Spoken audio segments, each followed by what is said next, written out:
एक अमीर लड़का था। उसे एक गरीब किसान की लड़की से प्यार हो गया। लड़की बहुत समझदार थी। एक दिन जब लड़के ने लड़की से कहा कि वह उससे प्यार करता है और उससे शादी करना चाहता है, तो लड़की ने कुछ सोचने के बाद लड़के से शादी करने से इनकार कर दिया, क्योंकि उसका गरीब परिवार से रिश्ता था। लेकिन कुछ समय बाद जब लड़के को इस बारे में पता चला, तो उसने लड़की के माता पिता से बात की और लड़की को समझाया। उस लड़की को समझने के लिए काफी समझाने के बाद दोनों ने शादी कर ली। शादी के बाद लड़का उसे बहुत प्यार करता था। दोनों की शादी बहुत अच्छी रही। लेकिन कुछ महीनों के बाद लड़की को त्वचा रोग हो गए, जिसके कारण वह अपनी खूबसूरती को खोने लगी। अब लड़की डरने लगी कि उसकी सुंदरता कम होने के कारण उसका पति उसे छोड़ न दे। लड़की उस त्वचा रोग को ठीक करने के लिए हर संभव प्रयास कर रही थी।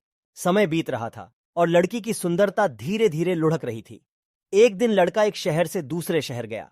जब लड़का वहां से वापस आ रहा था, तो रास्ते में एक कार के साथ उसका एक्सीडेंट हो गया। उस दुर्घटना के दौरान लड़के की आंखें चली गईं। इस दुर्घटना के कुछ समय बाद उनका जीवन फिर से सामान्य और खुशहाल होने लगा। चर्म रोगों के कारण वह लड़की दिन प्रतिदिन कमजोर और बदसूरत होती गई। लेकिन पति के अंधे होने के कारण उसकी शादी अच्छी चल रही थी। दिखाई न देने के कारण लड़का उससे पहले की तरह प्यार करता रहा।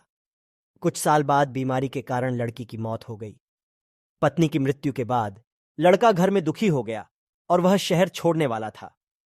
तभी उनके पड़ोसी ने उन्हें यह कहते हुए दिलासा दिया, अब तुम अपनी पत्नी के बिना अकेले रहोगे। वह तुम्हारी बहुत देखभाल करते थे। अब तुम्हारा जीवन अंधेरे में कैसे बीतेगा। तब लड़के ने अपने पड़ोसी की ओर देखा और गहरी सांस लेते हुए कहा, मैं कभी अंधा नहीं था धाम, लेकिन मैं अंधा होने का नाटक करता रहा, यह सोचकर कि मेरी पत्नी अपनी बीमारी और कुरूपता के कारण ऐसा महसूस नहीं करेगी कि मैं उससे प्यार नहीं करता। इसीलिए मैं बिना कुछ कहे अपनी पत्नी की खुशी के लिए इतने समय तक अंधा बना रहा। यह सुनकर पड़ोसी की आंखों से आंसू निकल आए और लड़का वहां से उठकर चला गया। ये वक्त गुजर रहा है, कुछ पल तुम भी चुरा लो। वर्टिकल बार कब तक अकेले रहोगे? मेरी मानो तो तुम भी किसी से दिल लगा लो।